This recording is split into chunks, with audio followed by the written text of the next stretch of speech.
the end is not just about saving the planet, it's about the people on the planet, and the people on the planet bearing the brunt of it are black. You're listening to Climate Curious, a podcast for people who care about the world but find the current conversation about climate change confusing, boring, or scary.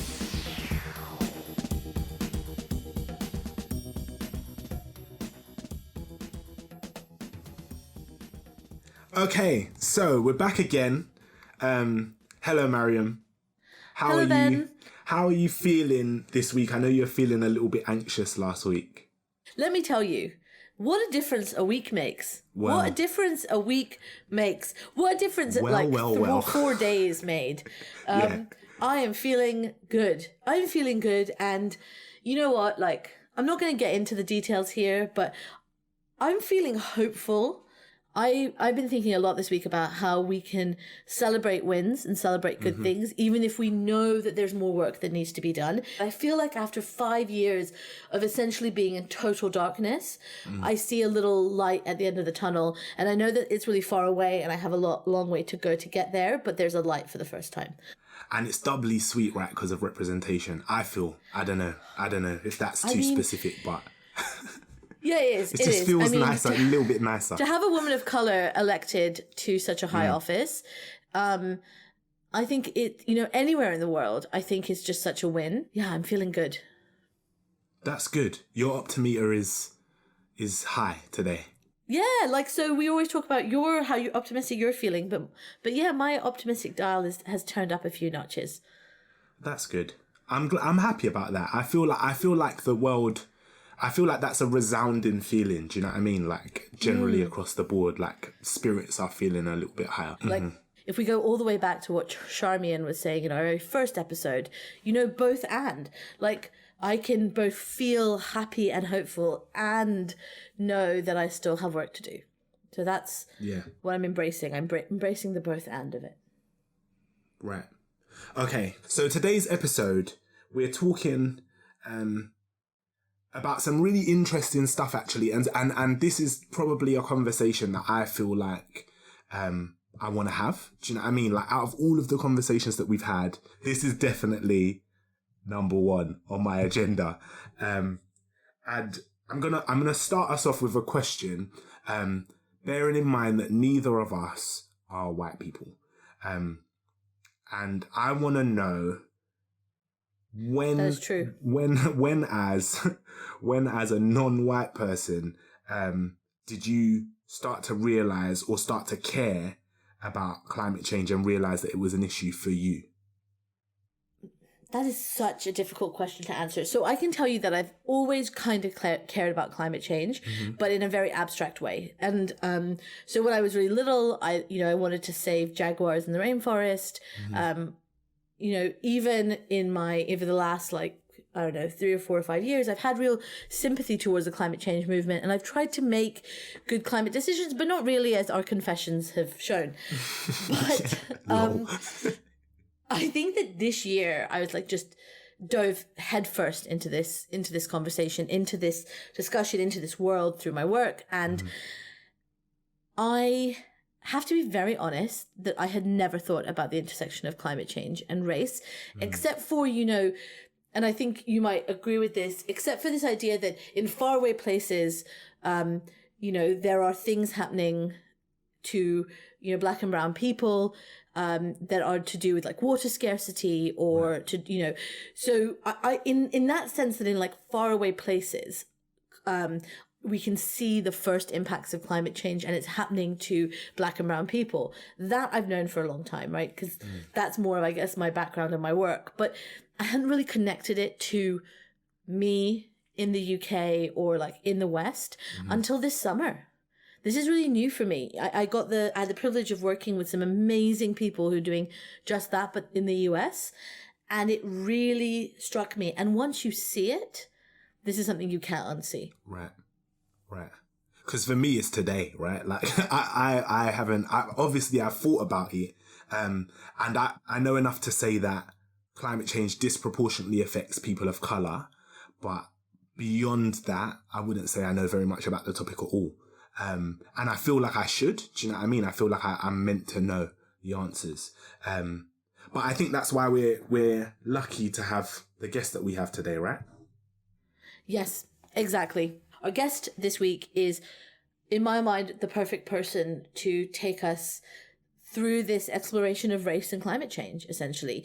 So I'm really excited because this week we're joined by the Right Honourable David Lammy, who is the Member of Parliament for Tottenham and who also spoke at the TED Countdown conference in October. So if you haven't already, definitely check out his TED Talk.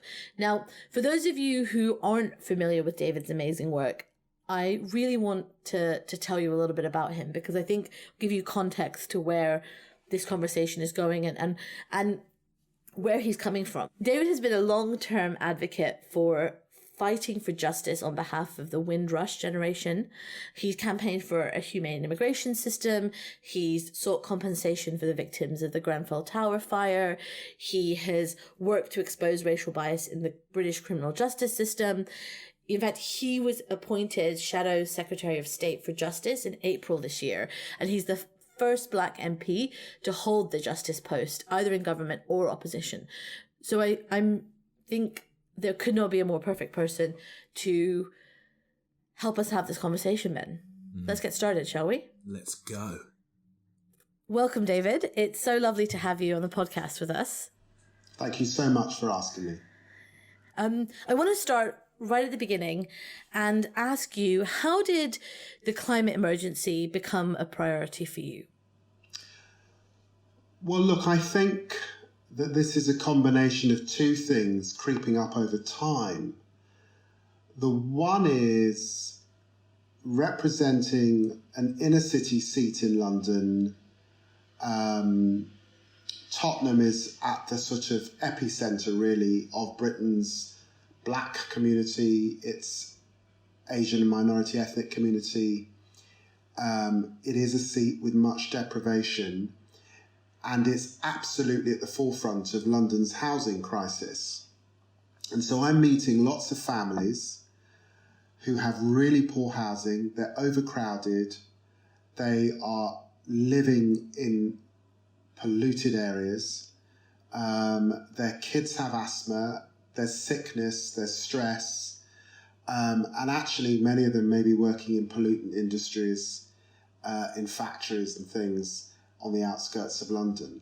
So that's one group of people. It doesn't matter whether it's London, LA, New York, it's replicated. Black people doing really challenging jobs with really challenging housing, living in areas that are often left behind. And then it is my knowledge of the developing world. I mean, my cousins, my family are in Guyana, where my parents were from. It's the second poorest country in the Western Hemisphere after Haiti.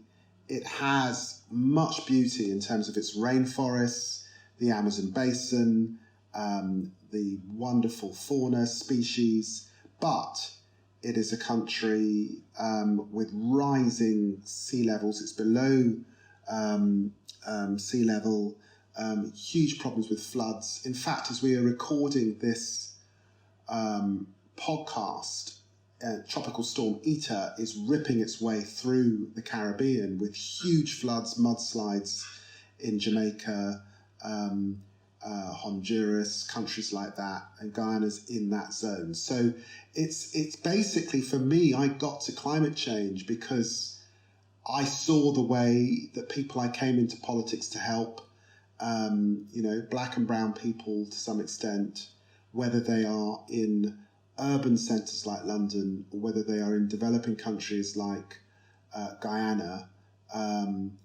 are suffering. And the thing that connects the dots is the climate emergency. So I find this really interesting, and I feel like my starting point for this conversation is always like, how is this relevant to me, right? But I'm always trying to center myself so that I can understand things. And I was having a conversation actually the other week with a pastor in one of the churches that I grew up going to, so a Black guy. We met for a coffee, we were sitting down and we were chatting, and he was looking through my social media, is that I follow loads of the stuff that you do and I listen to all the conversations you've been having, but you never have conversations that black people have. And I found that really jarring, like because in one sense I was like, no, you're chatting rubbish. That's not relevant. But in another sense, I kind of get the point that was being made, right? Which is that to a certain extent, and this is what I'm interested to know from you, because I don't actually know the answer, whether it's that black people are having this conversation and we just don't see that happening, or whether black people are not having this conversation and it's something that needs to be pushed harder. But I don't know what your thoughts are on that. Look, I don't think it's as straightforward as that. So the truth is, my experience of people who are poor, people who have trouble paying the bills, people who are being harassed by the police, people who are worried about where food's coming from because they've just lost their job. And, you know, I'm thinking of a lot of black people in that position, is they haven't got time to worry about what appears to be big picture policy.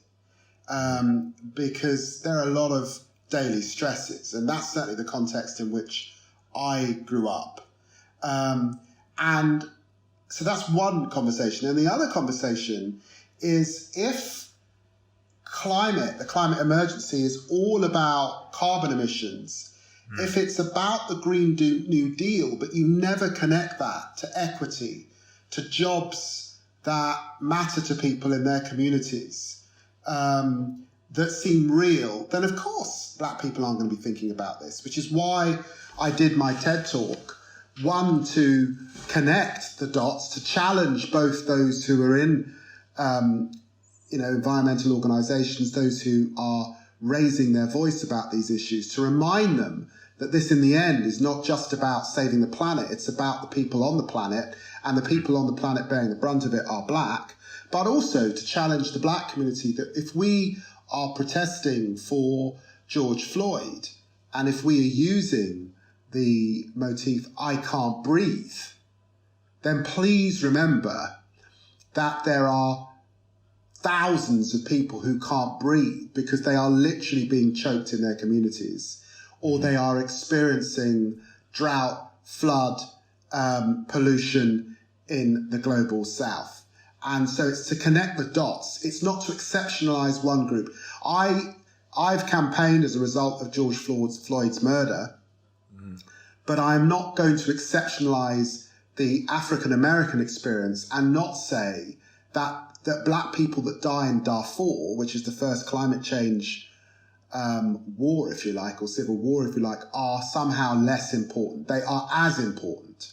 And until we live in a world where that is fully understood, none of us are truly free. Right. Because that to me makes sense. Like, I understand. I always think about my parents in regards to these kinds of conversations. Like, I think there is an element of the black experience, I guess, that means that loads of things that are really important become luxury conversations. Do you know what I mean? Whether it's like mental health or sexual health or physical health. I'm interested in what the impact of climate change, because I always think of climate change in terms of the global south, right? Like, I always think, there's islands that are going to be underwater in 10 years or 20 years or whatever it might be. And I find it a lot harder. I know you spoke about this in your TED talk, but I find it a lot harder to place like the immediate consequences for people here. Particularly for people of colour. Like, I know that there are things, but I find it really hard to like pinpoint them and say, in the UK? Yeah. Well, look, who is in the most pollutant jobs? Is that a rhetorical question? No, okay, it is. Go on. Whose kids have got asthma? We had a wonderful young woman, Ellie Kisser-Deborah, who died, barely into her teens, died because of pollution in this city, in part because of the emissions. You could go to the United States, you could look at zoning policy and why homes for traditional African Americans were in the poorest areas, the most pollutant areas of American cities. You just have to go to Kingston, Jamaica to see the pollution in that city. Yeah. And you know, who drives the most pollutant cars?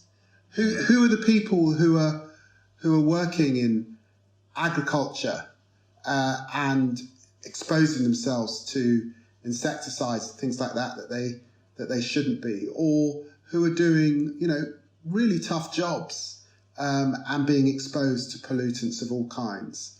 Who are the cleaners in London? What's the face of those cleaners? If you get on the tube at 6:30 in the morning, who is coming home from work? Look at the people who died during the beginning of this crisis. The face of those care workers, the face of those bus drivers that were dropping dead because of the viral load. What is the face of inequality in our country? So, and inequality is inextricably linked to the coronavirus. If we want to talk about a decolonized curriculum, or a Britain in which we no longer have statues celebrating people like Edward Colston, what was that colonization about? It was about extraction. It was about forced labour, a forced labour that gave the world cotton, gave the world sugar, mining in countries like South Africa, the Congo. Countries fought over because of what was in the ground. And the debate that we're having today about the oil industry, fossil fuels, the extractive economy is inextricably linked to the labour of black and brown people. So it's kind of know your history and know what climate is really about, because it's the dismantling of that we're up for. And when we talk about a New Deal and a Green New Deal, who is it that's going to get those new jobs? You know, who needs those new jobs? What does equity look like if we're serious about who should benefit? So on many, many layers, I think that this is a story that we have to connect to race and racial identity and to the Black Lives Matter cause. If Black Lives Matter, then you've got to deal with the climate emergency. And when you say learn your history or know your history, how does someone find out that stuff? Like, so me personally, rather than abstract person out in the world, me, Ben Hurst, I am moderately dyslexic. I don't like reading books. I don't particularly enjoy history. When I was in school, it was one of my least favourite subjects. And I feel like the history that you've given, right? Because you've given, or the picture that you've painted, because it wasn't all history, but the picture that you've painted, current and past, is quite a vivid picture of drastic inequality, which is obviously true, right? But for the average layperson listening to the podcast who thinks, I don't know where to find this stuff, how do you find those pieces of information and manage to put them together in a way that makes sense? In my speech, I mentioned a couple of organisations. Wretched of the Earth is one that you can Google, who are on these issues. But I would say that, you know, you're right, Ben. A lot of people aren't connecting the dots. Obviously, if you are dyslexic, you're not into reading, then you can. You know, people like David Olusoga in this country, Afua Hurst, are writing a lot about race, colonialism, you know, get into what they're saying. But I suppose with what I'm saying in your mind, connect the story they're telling of colonialism to the exploitation of people today, is the point. And that usually comes back to climate. Let me give you another, what might sound like a random subject, but is connected to this, to illustrate this point. So for hundreds of years, unfortunately, black people have come into contact with the criminal justice system. One of the things that brings them into contact with the criminal justice system, whether it's in Canada, whether it's in America, whether it's in New Zealand or in London, is the stop and search policies of the police. And one of the things that people get stopped and searched for is cannabis. And that can lead to a criminal record, and in many countries it can lead to imprisonment. Now, there's a movement across the world which is to decriminalise and legalise cannabis. Canada has begun that movement. Lots of US states have begun that movement. But the question is, as they decriminalise and new companies that legitimate growing cannabis set up, where is the equity for black and brown people who were traditionally arrested and thrown in jail? Right. Do they get the contracts to run a farm, or to have a warehouse? Yeah. So it's similar to when we talk about the New Deal and jobs. Who are getting the jobs? Because who lost out before? So I suppose what I'm saying is, you may not be able to Google all of this stuff. You can Google bits of it, but we need to get better at joining the dots. And the climate movement needs to get better at joining the dots. And black communities need to get better at joining the dots. That is why it is an emergency. Or we deal with climate and leave black and brown people out the story. And I don't think that's actually possible the more I think about it. Do you think that one of the reasons here, one of the things here that is striking when you have this conversation is that there are so many leading NGOs, people who are running, who are really leading this conversation, who are not black and brown, that the diversity and who we see reflects the idea that it's not for us, that the conversation isn't for us because we don't see people that look like us leading it. Well, look, let me just be clear. I don't want to give, anyone who is white listening to this kind of the shakes, or to sort of feel somehow that they can't be in this business. And I thank them for all that they're doing, Don't worry about it. But I suppose there has been a challenge that the leadership of many of these organisations is not vaguely diverse. The thing you could do, for example, is, you could locate, I'm not going to name some of the major NGOs in this area. You know who they are, and they, in many ways they do a wonderful job. But why could you not locate or headquarter yourself in a community like Tottenham? Wouldn't it? I mean, Tottenham has not got a major, or Brixton, or Willesden, or Moss Side, or Handsworth. We have no major NGO located in our employing people. Wouldn't that be great? And perhaps because you'd see the pollution, you'd see the challenges, you might employ a few black and brown people as well. So that's one thing you could do. The next thing we need to do is we need environmental scientists that come from communities like the one I represent. We need bursaries at universities so that they can get into this stuff. They can be articulate in this stuff, versed in this stuff. Where are those bursaries? Where are those opportunities? How are they sponsored? How do you study environmental science if you haven't got the funds to persuade you to pick that over something else? So there are ways in which this can change, I think, in the sector. And I think it's also true to say, there are fantastic development NGOs like, say, Christian Aid, by the way, who have been raising issues, connecting the dots, particularly with the Global South. So we've got to sort of think about the language and join things up, and so we can make progress. You said earlier something I want to pick up on, because I, by the way, think there's such an appetite for this conversation. Your TED talk, your TED Countdown talk came out just under a month ago, and it has 800,000 views and has been translated. I didn't actually know that because I haven't looked at it for 800,000. That's quite a lot. 800,000 is a huge number. It's in less than a month, and 11 languages. So this conversation around the intersection of race and climate change, I think is only going to gain traction, right? And I want to link, and I want to ask you about something you kind of mentioned earlier and get you to expand on it, which is, you said, I don't think it's possible to do one without the other now.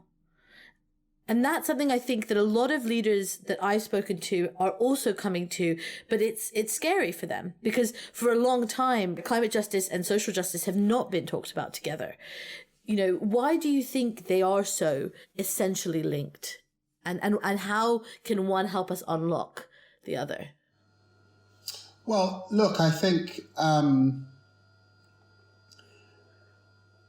let's just start with this year and the themes of this year. Let's start with life before coronavirus. And one of the big stories before the coronavirus was organisations like Extinction Rebellion, young people protesting and calling for change by 2030. It was the climate movement. And then the work of Greta Thunberg and others. Then we get coronavirus, and right through coronavirus is deep inequality.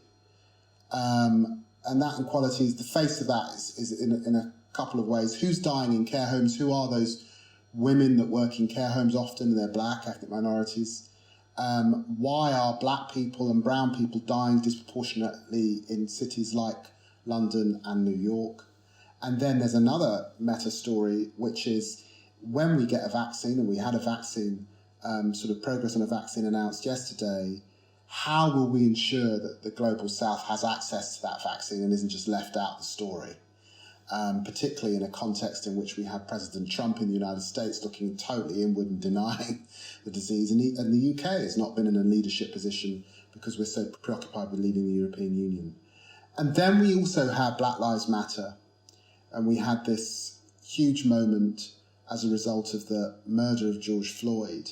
And I think particularly millennials, white and black, saying enough is enough. We need action as a result of this. And I suppose those things that I think are interrelated.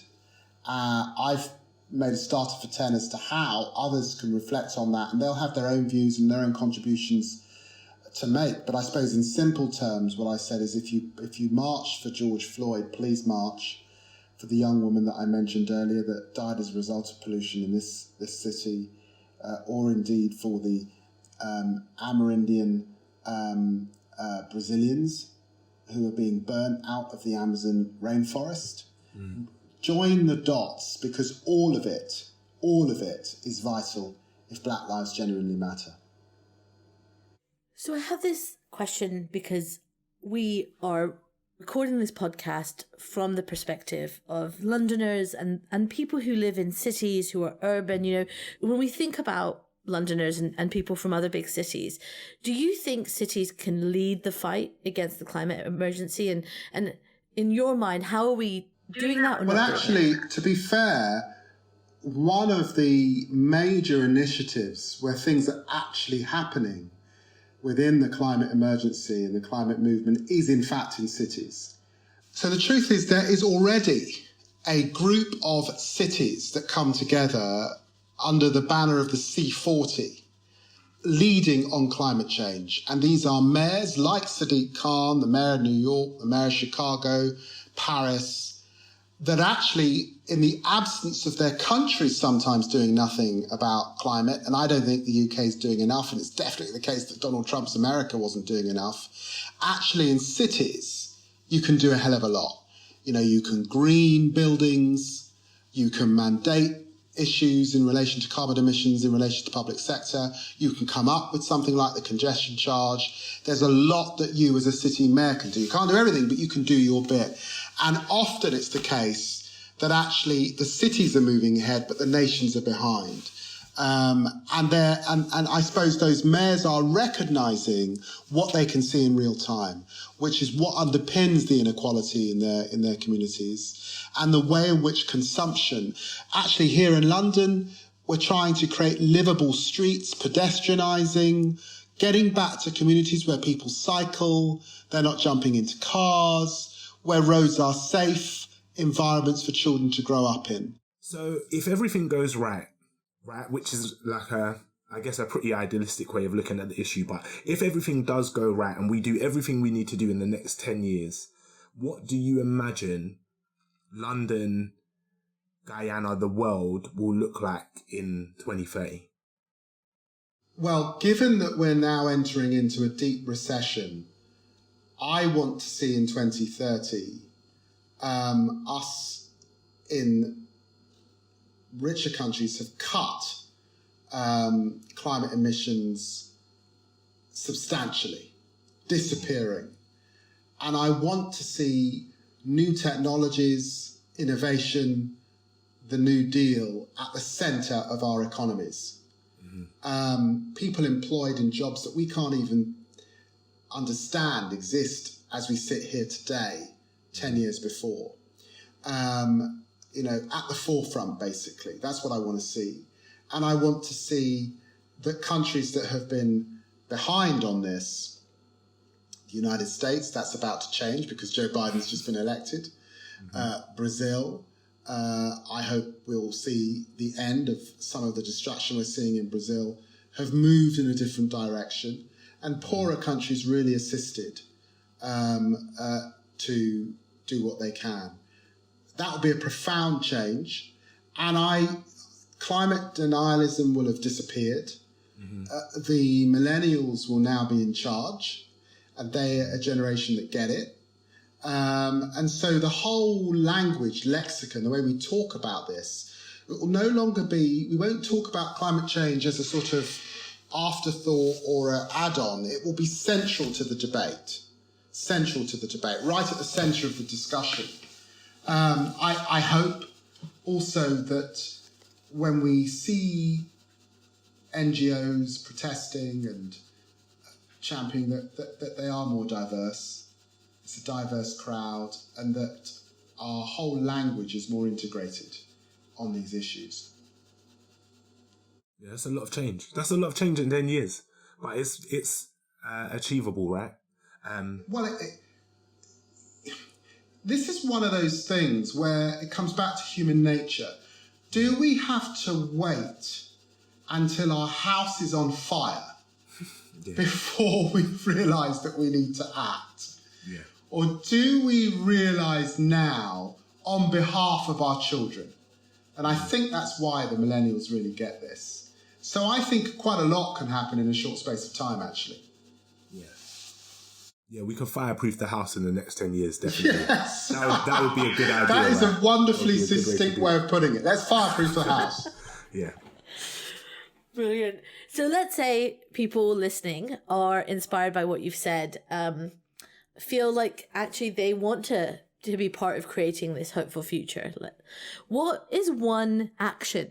What is one thing that you would, encourage people, listeners to do who aren't already engaged in addressing the climate emergency? If they're not engaged in the climate emergency, get engaged and realise that the climate emergency is not something that you can find to a silo called climate.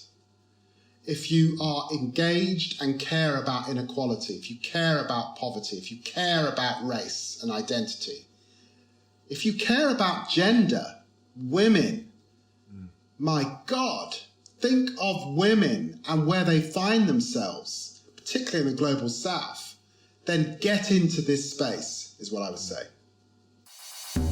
And now, it's time for our climate confessions. Let's fess up to the bad habits we just can't kick. So, David, this is the part of the show, the part of the episode where we try our very best, because we're speaking to some very, very intelligent people. We're speaking to world leaders in climate change, in climate action. And I think for the listeners, it can sometimes feel like these people are superhuman. Do you know what I mean? It sometimes feels, especially me, I feel like they definitely get that vibe from me in particular. So what we're trying to do is we're trying to bring it back down to earth with some climate confessions. I'll give you an example to start off. So my one for this week, and we've been trying to come up with them every week. It's really hard, but also really easy, which is slightly distressing. My one this week is, I actually Googled this before to check that it was relevant, but I have a really bad habit. I wouldn't call it OCD, but I'm very particular about things. So if I'm eating crisps, I have to put one in both sides of my mouth and chew at the same time. Or if I'm eating like jelly tots or fruit pastels, I have to have two, or all of the 5 colours together. I'm just very particular about certain things. And one of those things is the way that I use toilet roll. So I have to I pull off toilet roll and I fold it and I leave it before I use it. So I pull off like maybe 5 or 6 doubles and then I fold them. And if I pull off the wrong amount, then I have to start again. So I just waste a lot of toilet roll. I read a statistic that said that the average household uses 1 to 2 rolls of toilet roll a week, which I think is, you're nodding, which is making me feel quite insecure here. But I think that's ridiculous. I must get through like 5 or 6, I don't know, but I use way too much toilet roll, which obviously has an impact on the trees. It's also to do with, apparently they treat it with chemicals, which I didn't know. So allegedly it's really bad for the environment. So that's what I'm doing to screw it up this week. That was graphic. That was more than I needed to know. I didn't even talk about poo. Actually, you know, it was real because it's a problem. And it's the kind of consumer problem over here. Look, I guess, you know, I think I should eat less meat than I eat. I think that I'm tired of all the plastic bottles. I had one a moment ago that I'm always using. And maybe if I made a more active choice not to, I'm just throwing this plastic in the bin. I don't drive, so I'm not polluting the world in that way. But I think probably in my consumption, I could do better than I'm doing, for sure. Okay, that's good. That's good. That makes you feel slightly more human. Maryam, do you have one this week? Thanks, Ben. Okay, so let me tell you my climate confession for the week. And as I said last week, I feel like every time we do these, people get to know us a little bit too much. So here's going again. As many of you who know me know, I have a slight clothing/shopping addiction. And I love clothes. And there's just no way around it. I love it. I'm so into them. And they make me really happy. And I know that the fashion industry is just such a massive contributor to climate change. So I'm really trying hard to find sustainable options. But I'm going to tell you something, and this is, I guess, a plea to anyone listening who is in the fashion industry. As a plus size girl, I can't find that many options in sustainable fashion. So I would love to do better, but I kind of can't all the time. So that is my confession for the week, and my plea for someone to find more than 5 items of sustainable clothing in my size in this country that ships to the UK. I feel like both of you have kind of cheated this week, and next week I'm going to be a lot harsher on this. This is ridiculous. I'm the only person that's done anything wrong this week. Okay, thank you so much, David, for joining us. It's an important conversation. It's one that I'm excited that we are having and that I hope we will continue to have on this podcast. And for those of you who are not part of the 800,000 people plus who have watched David's talk, I very much recommend that you go on TED.com and you watch this talk, because I think it's one of the best that's come out this year. And I know the best on this topic that is out there. So thank you, David, for taking the time to speak with us. Thank you very much. Thanks for joining us this week. If you enjoyed what you listened to today, please rate and subscribe and share the episode with a curious friend. Join the conversation on socials using the hashtag ClimateCuriousPod and let us know what you want to hear about next time. You can find us online at TEDxLondon. This podcast was made possible by TEDxLondon's headline partner, City. City is all about progress and supporting great ideas. And for the past 5 years, they've supported us to bring world-changing ideas to the TEDxLondon stage. Now they're taking it to the next level by supporting this new podcast. Thanks, City. This episode was produced by Josie Coulter, curation and research by Tara Cooper, engineered and mixed by Ben Beheshti, artwork designed by Sabrina Russo and Rebecca Mingus, music composed by Ben the Falcon Beheshti, presented by Maryam Pasha and Ben Hurst. Stay tuned.